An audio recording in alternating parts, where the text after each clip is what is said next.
കൂട്ടാളിയായിട്ടൻ കൂടെയുണ്ട്. കൂരിരുൾ താഴ്വരെ കൂടെയുണ്ട്. കൂട്ടാളിയായിട്ടൻ കൂടെയുണ്ട്.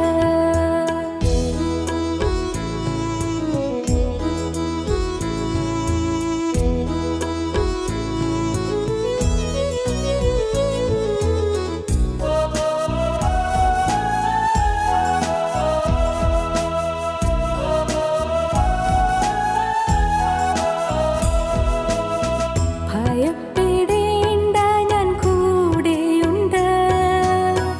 ഇന്നുര ചെയ്തവൻ കൂടെയുണ്ട്.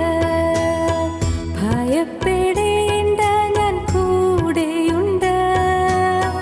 ഇന്നുര ചെയ്തവൻ കൂടെയുണ്ട്. പേടിക്കയില്ല ഞാൻ മരണത്തെയും, മരണത്തെ ജയിച്ചവൻ കൂടെയുണ്ട്. പേടിക്കയില്ല ഞാൻ മരണത്തെയും, മരണത്തെ ജയിച്ചവൻ കൂടെയുണ്ട്.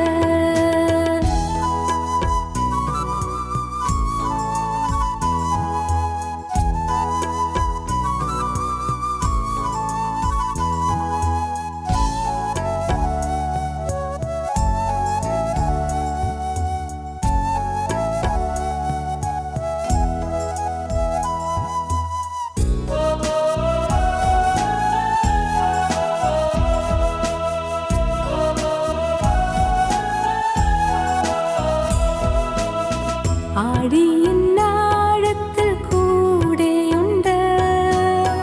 ആകാശമേഘങ്ങളിൽ കൂടെയുണ്ട്. ആഴിയിന്നാഴത്തിൽ കൂടെയുണ്ട്. ആകാശമേഘങ്ങളിൽ കൂടെയുണ്ട്. ആവശ്യനേരത്തിൻ കൂടെയുണ്ട്. ആശ്വാസദായകൻ കൂടെയുണ്ട്. ആവശ്യനേരത്തിൻ കൂടെയുണ്ട്. ആശ്വാസദായകൻ കൂടെയുണ്ട്.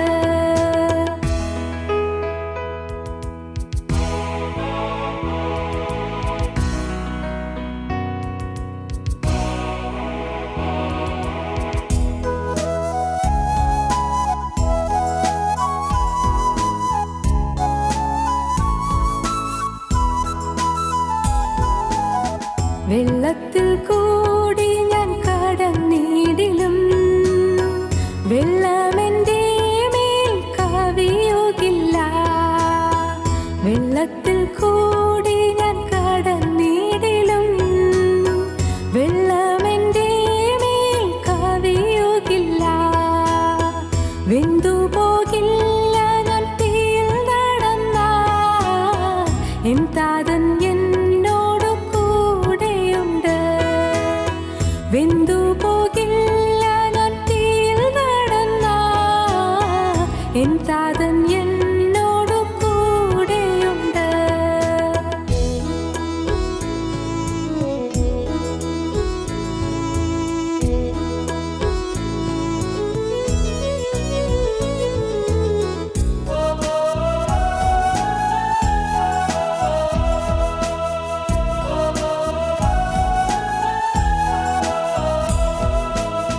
ബാഖായിൻ താഴ്വരെ കൂടെയുണ്ട്. യാക്കോബിൻ ദൈവം എൻ കൂടെയുണ്ട്. ബാഖായിൻ താഴ്വരെ കൂടെയുണ്ട്.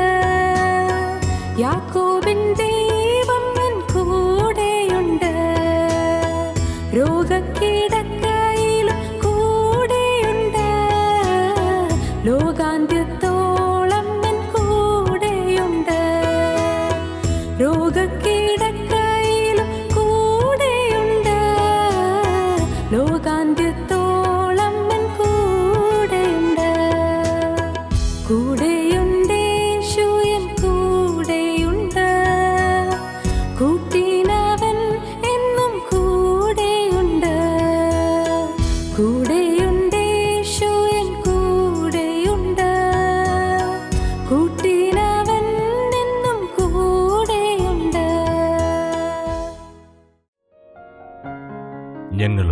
ക്രൂശിക്കപ്പെട്ട ക്രിസ്തുവിനെ പ്രസംഗിക്കുന്നു. ദൈവത്തിന് സ്തോത്രം. വെളിപ്പാട് പുസ്തകം 21-1 വാക്യം. വെളിപ്പാട് 21:1. ഞാൻ പുതിയ ആകാശവും പുതിയ ഭൂമിയും കണ്ടു.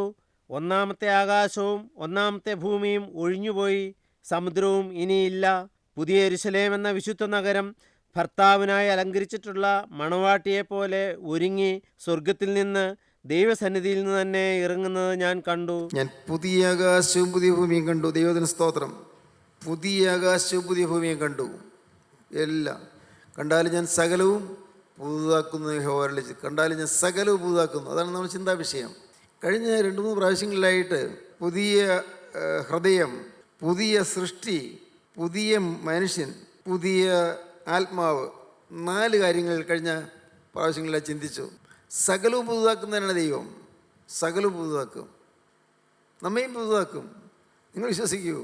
ഇന്ന് നിങ്ങൾ നീറുന്ന മനസ്സോടെ ആയിരിക്കും വന്നത്, കരയുന്ന ഹൃദയത്തോടെ ആയിരിക്കും വന്നത്, ഏങ്ങലിരിക്കുന്ന ഉള്ളത്തോടെ ആയിരിക്കും നിങ്ങൾ വന്നത്. ഇന്ന് പല പ്രശ്നങ്ങളുടെയും മുന്നിൽ മനസ്സ് നൊന്ത് വിങ്ങിയായിരിക്കും വന്നത്. കടഭാരത്തിൽപ്പെട്ട് അഴന്ന് വെളഞ്ഞ് വിഷമിച്ചായിരിക്കും വന്നത്. ചില ഊരാക്കുരുക്കൽപ്പെട്ട് മനസ്സ് വിഷമിച്ച് ആകുലപ്പെട്ടായിരിക്കും വന്നത്. എന്നാൽ പുതുക്കി തരാമെന്ന് പറയുന്നു. പുതുക്കാം, സകലവും പുതുതാക്കുന്നു. പുതിയ ഹൃദയം തരാം. അത് കഴിഞ്ഞ പ്രാവശ്യം ചിന്തിച്ചു. പുതിയ ഹൃദയം തരാം, നമുക്കൊരു പുതിയ ഹൃദയം ലഭിക്കും. ഇന്നത്തെ കഠോര ഹൃദയം മാറും, കല്ലായുള്ള ഹൃദയം മാറും, ഒരു സൗമ്യതയുള്ള ഹൃദയം നമുക്ക് ലഭിക്കും. അഹങ്കാരം മാറും, അഹങ്കാര ഹൃദയം മാറും. ഇന്നത്തെ നമ്മുടെ തന്നിഷ്ടങ്ങളുള്ള ഹൃദയം മാറും, ധിക്കാരമുള്ള ഹൃദയം മാറും.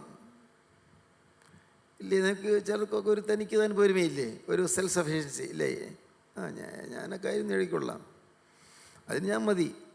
ഒരു സെൽഫ് സഫിഷ്യൻസി, തനിക്ക് താൻ പോരുമ, എല്ലാം മാറും. പുതുതാക്കും, സകലം പുതുതാക്കും. പുതിയ ഹൃദയം ലഭിക്കും, പുതിയ സൃഷ്ടിയായി തീരും. ഒരുത്തൻ ക്രിസ്തുവിലായാൽ അവൻ പുതിയ സൃഷ്ടിയാവുന്നു. ഒരു പുതിയ സൃഷ്ടി. ഒരു ശിശു ജനിച്ച പോലെ ശിശു മനസ്സ് വരും, പുതിയ സൃഷ്ടിയായി തീരും. നിങ്ങൾ അനുഭവിച്ചാൽ നിങ്ങൾ സന്തോഷിക്കുക, അത്ഭുതത്തോടെ ഓർക്കുക. ഇതൊക്കെ ഞാൻ ഓർത്തില്ല, ഓർത്താൽ ഇത്രയും ഇങ്ങനെ പുതിയ സൃഷ്ടിയായി തീരുക എന്ന് പറയുന്നത്. പുതിയ സൃഷ്ടിയായി തീരും. പഴയ പ്രവണതകളെല്ലാം മാറും, പഴയ സ്വഭാവമെല്ലാം മാറും.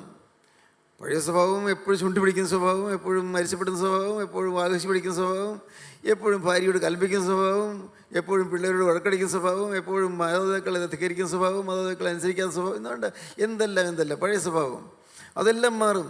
ഒരു പുതിയ സ്വഭാവം തരും. ഇതുവരെയുള്ളതെല്ലാം പുതുതാക്കാൻ നിങ്ങൾക്ക് ആഗ്രഹമുണ്ടോ? എല്ലാം പോയി, എല്ലാം നഷ്ടപ്പെട്ടു. കർത്താവ് ഒന്ന് പുതുതാക്കണം. എനിക്ക് ഒരു പുതിയ സൃഷ്ടിയാകണം, ഒരു പുതിയ ഹൃദയം വേണം, ഒരു പുതിയ സൃഷ്ടിയാകും. മൂന്നാമതും ചിന്തിച്ചത് പുതിയ മനുഷ്യനായി തീരും. പുതിയ മനുഷ്യൻ, പഴയ മനുഷ്യനെ ഉരിഞ്ഞു കളഞ്ഞ് ഒരു പുതിയ മനുഷ്യനായി തീരുന്നു. പഴയ മനുഷ്യനെ ഉരിഞ്ഞു കളഞ്ഞ് പുതിയ മനുഷ്യനായി തീരുന്നു. ഒരു പുതിയ മനുഷ്യനായി തീരുന്നു. ആകും, വേണമെങ്കിൽ ആഗ്രഹിച്ചാലാകും, തരും, കർത്താവ് തരും. നാലാമതായി ഞങ്ങൾ ചിന്തിച്ചത് പുതിയൊരാത്മാവ്. ഇതുവരെ ഭരിച്ചിരുന്നത് ദുരാത്മാവാണ്. ഇതുവരെ ഭരിച്ചിരുന്നത് പൈശാചികൻ്റെ ആത്മാവാണ്. ഇതുവരെ നമ്മെ നടത്തിയിരുന്നത്, നമ്മെ നിയന്ത്രിച്ചിരുന്നത് പൈശാചിൻ്റെ ആത്മാവാണ്. പുതിയൊരാത്മാവിൽ ലഭിക്കും. ഇന്ന് ചിന്തിക്കാനുള്ളത് ചില കാര്യങ്ങളുണ്ട്. 1, പുതിയൊരു വഴി. 2, പുതിയ ശക്തി. 3, പുതിയ നഗരം. 4, പുതിയ ആകാശഭൂമികൾ. ദൈവത്തിന് സ്തോത്രം. ഇന്ന് നമുക്ക് പുതിയ വഴിയെക്കുറിച്ച് ചിന്തിക്കാം. പുതിയ വഴി. ദൈവത്തിന് സ്തോത്രം. പുതിയ വഴി. ഇതുവരെ നടന്നൊരു വഴിയുണ്ട്. ആ വഴി വിട്ട് നാം ഒരു പുതിയ വഴിയിലൂടെ നടക്കും. പുതിയ വഴി എന്ന് വെച്ചാൽ നമ്മുടെ റോഡ് മാറുമെന്നല്ല, അല്ലല്ലോ. അത് നമുക്ക് മനസ്സിലാവില്ലേ?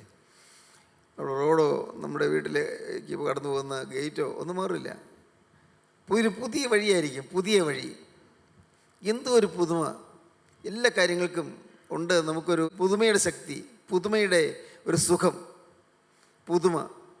വായിക്കാം എബ്രായ ലേഖനം 10-17 അതുകൊണ്ട് സഹോദരന്മാരെ, യേശു തൻ്റെ ദേഹമെന്ന തിരശ്ശീലയിൽ കൂടി നമുക്ക് പ്രതീക്ഷിച്ച ജീവനുള്ള പുതുവഴിയായി തൻ്റെ രക്തത്താൽ വിശുദ്ധ മന്ദിരത്തിലേക്കുള്ള പ്രവേശനത്തിന് ധൈര്യവും ദൈവാലയത്തിന്മേൽ ഒരു മഹാപുരോഹിതനും നമുക്കുള്ളതുകൊണ്ട് നാം ദുർമനസാക്ഷി നീങ്ങുമാറ് ഹൃദയങ്ങളിൽ തളിക്കപ്പെട്ടവരും ശുദ്ധവെള്ളത്താൽ ശരീരം കഴുകപ്പെട്ടവരുമായി വിശ്വാസത്തിൻ്റെ പൂർണ്ണ നിശ്ചയം പൂണ്ട് പരമാർത്ഥ ഹൃദയത്തോടെ അടുത്തു ചെല്ലുക.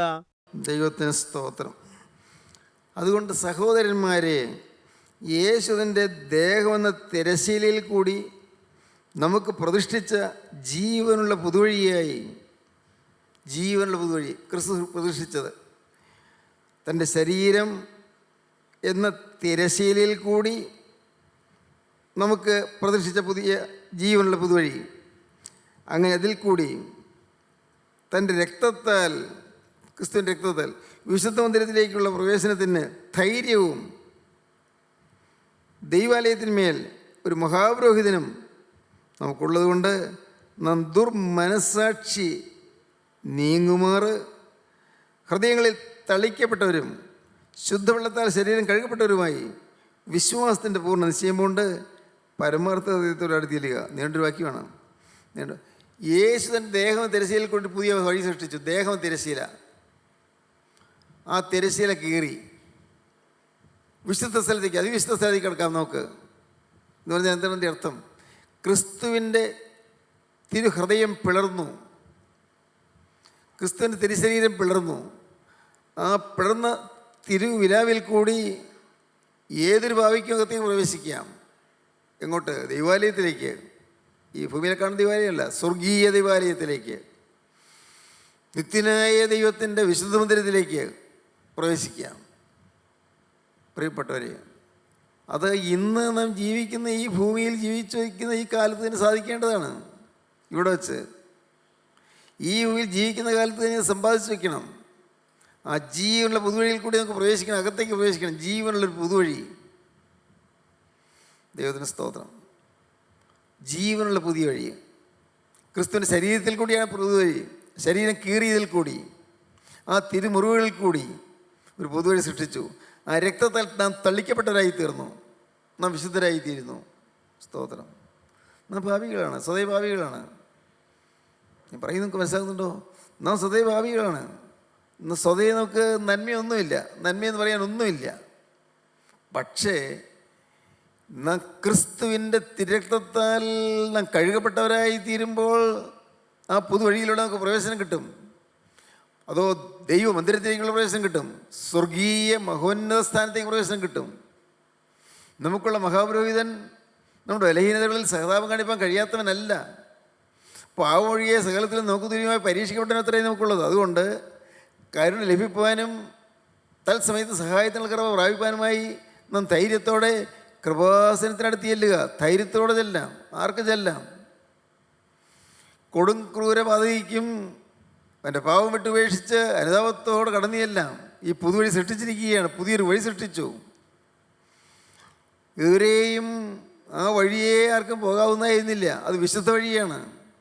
ഒരശുദ്ധതയിൽ കൂടി കടന്നു പോവുകയില്ല. അതുകൊണ്ട് അശുദ്ധിയോടെ നീ യാത്ര പറഞ്ഞാൽ, പാവമില്ലാത്ത ജീവിതത്തിന് തീരുമാനം എടുത്താൽ ഈ പുതിയ വഴിയിലൂടെ നമുക്ക് പ്രവേശിക്കാം. പുതിയ വഴി. നിങ്ങൾ ഓർക്കുന്നുണ്ടോ? കർത്താവിൻ്റെ തിരുപ്രവിയോട് ചേർന്ന് വിദ്വാൻമാർ വന്നത്, കിഴക്കുന്നുള്ള വിദ്വാൻമാർ വന്നത്, വിദ്വാൻമാർ 3 പേര് വന്നു. യഹൂദന്മാരുടെ രാജാവ് ആയി പിറന്നുള്ളതാണ് അവർക്ക് കിട്ടിയ വിവരം. രാജാവ് പിറന്നിരിക്കുന്നു. രാജാവായി ഒരാൾ പിറന്നിട്ടുണ്ട്. രാജാവ് പിറക്കുന്ന കൊട്ടാരത്തിലല്ലേ? നേരെ കൊട്ടാരത്തിലേക്ക് ചെന്നു. ഹെരോദാവിൻ്റെ കൊട്ടാരത്തിലേക്ക് ചെന്നു. ചോദിച്ചു, ഹെരോദാവ് എന്നോട് ചോദിച്ചു, യഹൂദന്മാരുടെ രാജാവായി പിറന്നവർ എവിടെ? രാജാവ്, ഇവിടെ ആരും പിറന്നിട്ടില്ലല്ലോ, അങ്ങനെ ഉണ്ടായിട്ടില്ലല്ലോ. അല്ല, ഞങ്ങൾ അവൻ നക്ഷത്രം കിഴക്ക് കണ്ടു, അങ്ങനെ ഞാൻ വന്നിരിക്കുന്നത്. ഞങ്ങൾ വെറുതെ വന്നതല്ല, ഞങ്ങൾക്ക് വ്യക്തമായ ഒരു ഗൈഡൻസ് കിട്ടിയിട്ട് തന്നെയാണ് വന്നിരിക്കുന്നത്, വ്യക്തമായ നടത്തിപ്പ് കിട്ടിയിട്ട് തന്നെയാണ് വന്നിരിക്കുന്നത്. യഹൂദൻ രാജാവായി പിറന്നവരെവിടെ? ഹെരോദാവ് അമ്പരന്നു. അപ്പോൾ ഞാൻ അറിയാതെ ഒരുത്തൻ രാജാവാകാനായിട്ട് വിളിച്ചു. അപ്പോൾ ജനിച്ചു കഴിഞ്ഞിരിക്കുന്നോ? ഹെരോദാവ് അവിടെ ദേവാലയത്തോട് ചേർന്ന് നിൽക്കുന്നതായ മഹാപുരോഹിതന്മാർ, ശാസ്ത്രിമാരും വലിയ പണ്ഡിതന്മാരുണ്ടല്ലോ, പണ്ഡിതന്മാരോട് ചോദിച്ചു, ഈ എവിടെയായി യഹൂദന്മാരുടെ രാജാവായി പിറക്കുന്നത്? എവിടെയാണ് ജനിക്കുന്നത്? അവർ പുസ്തകം മറിച്ച് നോക്കി ബേത്ലഹീമിലാണ് പിറക്കുന്നത്. നേരത്തെ തന്നെ അതൊക്കെ തെളിവാഞ്ചി സംഗതികളാണ്. ബേത്ലഹീമിൽ പിറക്കുന്നത് പറഞ്ഞു. ഉടനെ ഹെരോദാവ് രഹസ്യമായിട്ട് ആളെ അയച്ചു, 2 വയസ്സിൽ താഴെയുള്ള കുഞ്ഞുങ്ങളെല്ലാം കൊന്നേക്കുക. പിന്നെ ഇപ്പോൾ രാജമായി പിറന്നവനെ കൊല്ലുമല്ലോ, എൻ്റെ രാജസ്ഥാനത്തിന് കുഴപ്പം വരില്ലല്ലോ, എൻ്റെ പദവിക്ക് കുഴപ്പം വരില്ലല്ലോ, കൊല്ലാൻ പറഞ്ഞു. നോക്കണേ, ഈ വിദ്വാൻമാരല്പം വഴുതിട്ട് വന്നുകൊണ്ട് എത്രയോ നിരപരാധികളായ കുഞ്ഞുങ്ങൾ കൊല്ലപ്പെട്ടു. ദൈവത്തിൻ്റെ പരിശുദ്ധാത്മാവിൻ്റെ നടത്തിപ്പ് കിട്ടി പുറപ്പെട്ടവർ അവരുടെ വഴിതെറ്റ് വന്നതുകൊണ്ട് എത്രയോ പേർക്ക് നഷ്ടം വന്നു. ദൈവത്തോട് എടുക്കാൻ ശ്രമിച്ചവർക്ക് വഴിതെറ്റി വന്നുകൊണ്ട് അവർക്ക് തെറ്റുപറ്റിയതുകൊണ്ട് എത്രയോ പേർക്ക് നഷ്ടം വന്നു. സങ്കടകരമല്ലേ? എത്രയോ പേർക്ക് നഷ്ടം വന്നു. പടയാളികൾ ഓരോ വീട്ടിൽ ചെന്ന് കുഞ്ഞുങ്ങൾ 2 വയസ്സിൽ താഴെയുള്ള കുഞ്ഞുങ്ങളുണ്ടോ നോക്കി എല്ലാത്തിനും കൊല്ലുകയാണ്. യഹൂദ രാജാവായി പറഞ്ഞവൻ എവിടെയെന്നാ ചോദ്യം.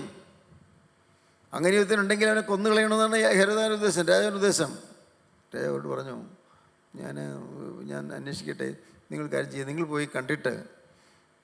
പോയി കണ്ടിട്ട് തിരിച്ചു വന്ന് എന്നെ അറിയിക്കണം. നിങ്ങൾ പോയി ആരാധിച്ചിട്ട് നമസ്കരിച്ചിട്ട് തിരിച്ചു വന്ന് എന്നെ അറിയിക്കണം. എനിക്കും പോയി ആരാധിക്കണം.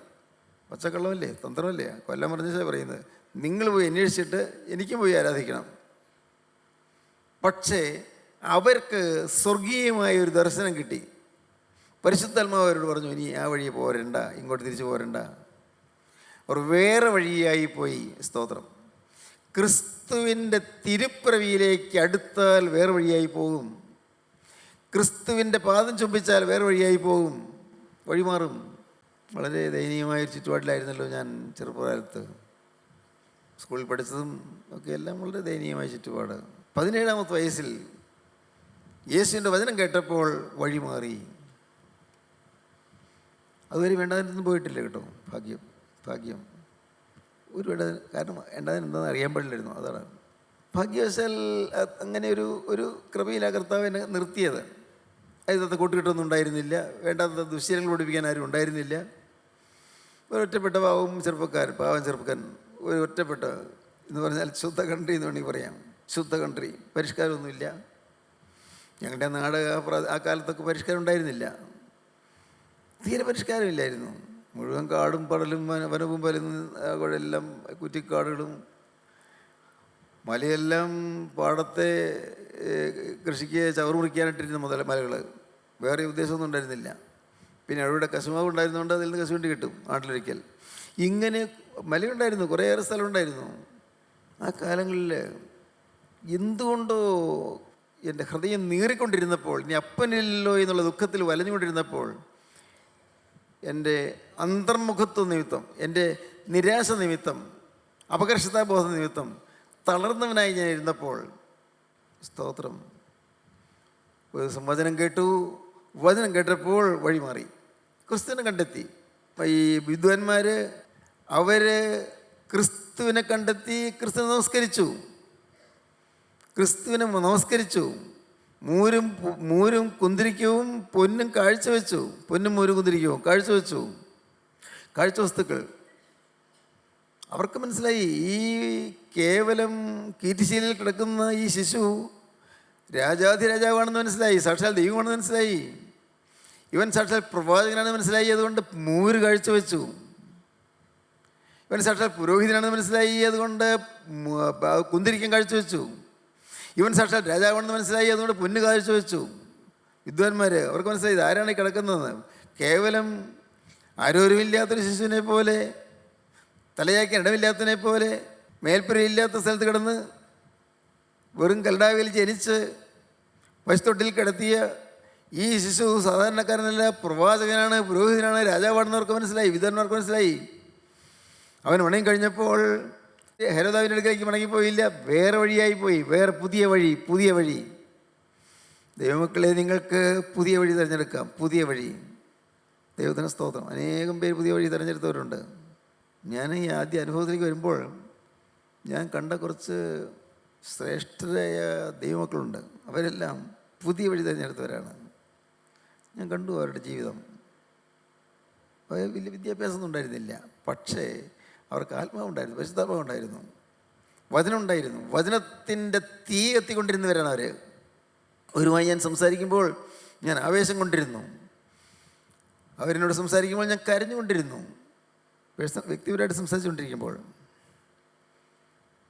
വളരെ നേരം എന്നോട് സംസാരിച്ചുകൊണ്ടിരിക്കും. പള്ളിയിൽ 4:30 സൺഡേ സ്കൂൾ കഴിഞ്ഞാൽ അവർ അവിടെ ഇരിക്കും, എനിക്ക് വേണ്ടി സംസാരിച്ചുകൊണ്ടേയിരിക്കും. ചിലപ്പോൾ രാത്രിയാകുമ്പോൾ ഞാൻ തനിയെ പോകാൻ എനിക്ക് പേടിയാവുമെന്ന് വിചാരിച്ച് അവർ എന്നെ വീട്ടിലുണ്ടാക്കും. അങ്ങനെയുള്ള വിശുദ്ധന്മാരായ ദൈവമക്കളുണ്ടായിരുന്നു ഞങ്ങളുടെ നാട്ടിൽ. ഒരു നാടിൻ്റെ സ്വത്ത് വിശുദ്ധന്മാരുണ്ടോ എന്നുള്ളതാണ്. ഒന്ന് ചോദിച്ചോട്ടെ, ലളിതമായിട്ട് ചോദിച്ചോട്ടെ, നിങ്ങളുടെ വീട്ടിൽ ഒരു വിശുദ്ധനായിട്ട് ശുദ്ധിമതിയായിട്ട് നിൽക്കാൻ നിങ്ങൾക്ക് താല്പര്യമുണ്ടോ? വരുംകാല തലമുറ നിങ്ങളെക്കുറിച്ച് ഞങ്ങളുടെ വീട്ടിൽ വിശുദ്ധിയുള്ള ഒരു പിതാവ് ഉണ്ടായിരുന്നു, വിശുദ്ധിയുള്ളൊരു മാതാവ് ഉണ്ടായിരുന്നു എന്ന് പറയുമോ? ഞങ്ങളുടെ കുടുംബത്തിൽ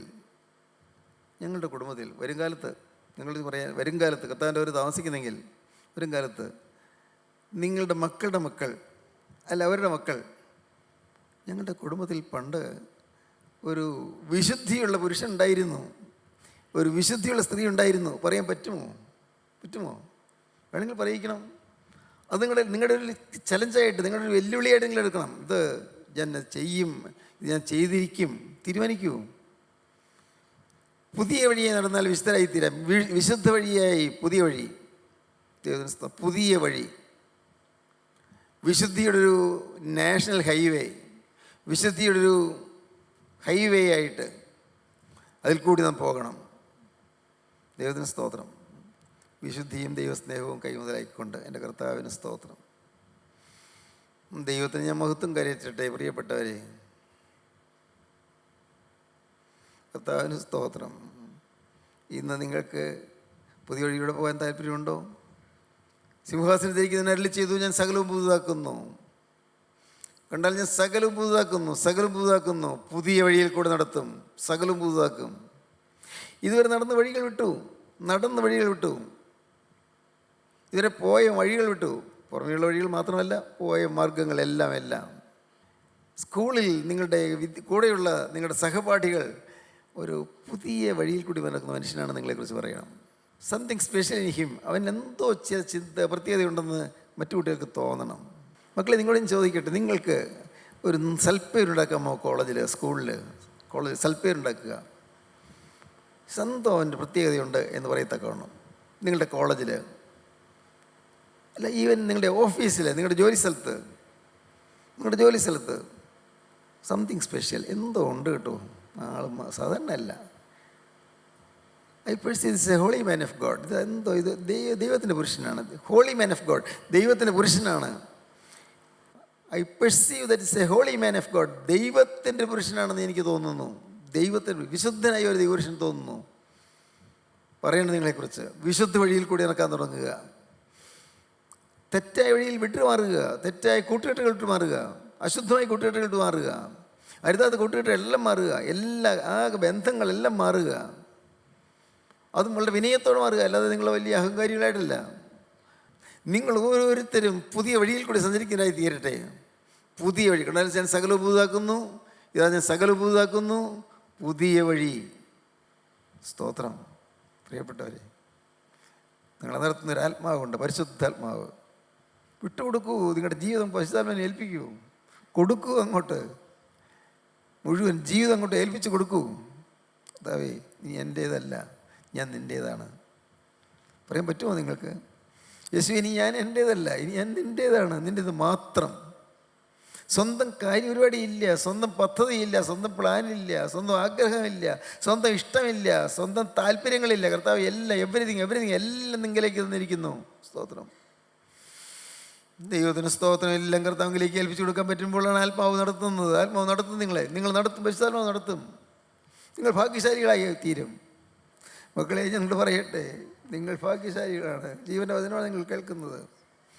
നിങ്ങൾ കേൾക്കുന്നതിന് പ്രകാരം നിങ്ങൾ പുതുതായി തീർന്നാൽ നിങ്ങൾ ഭാഗ്യശാലിയായി തീരും. ഒരു നാൾ കർത്താവായ യേശു വീണ്ടും വരുമ്പോൾ, കർത്താവിൻ്റെ കാഹളധ്വനി മുഴങ്ങുമ്പോൾ, കർത്താവിന് ഗംഭീരനാഥം മുഴങ്ങുമ്പോൾ, പ്രധാനനായ മീഖായേലിൻ്റെ ശബ്ദം മുഴങ്ങുമ്പോൾ, അപ്പോൾ ആ വലിയൊരു ഉച്ചസ്ഥായിയായ ശബ്ദം മുഴങ്ങിക്കൊണ്ടിരിക്കുമ്പോൾ നിങ്ങൾ ശരീരം മാറുന്നു.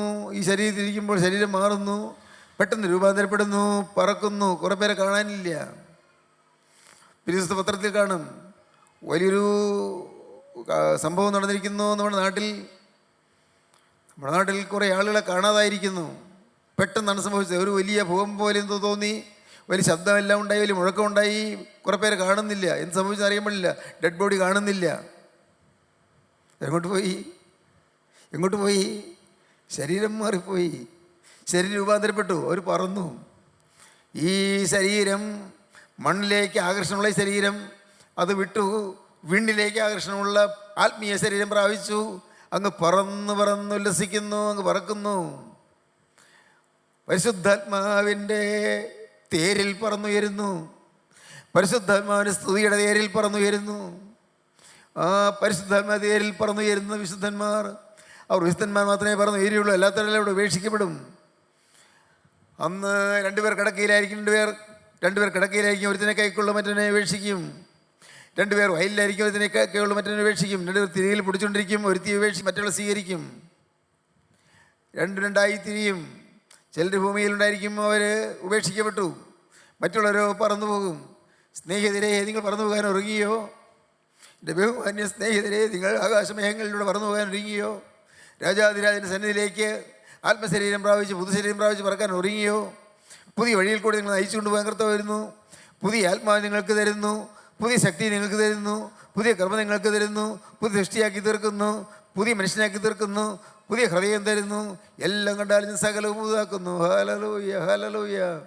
യേശുവേ, എന്നെ പുതുതാക്കണമേ, എന്നെ മുഴുവനായി പുതുതാക്കണമേ, മുഴുവനായി പുതുക്കണമേ. ഹല്ലേലൂയ, ഹല്ലേലൂയ, ഹല്ലേലൂയ, ഹല്ലേലൂയ, ഹല്ലേലൂയ, ഹല്ലേലൂയ, ഹല്ലേലൂയ, ഹല്ലേലൂയ, ഹല്ലേലൂയ, ഹല്ലേലൂയ.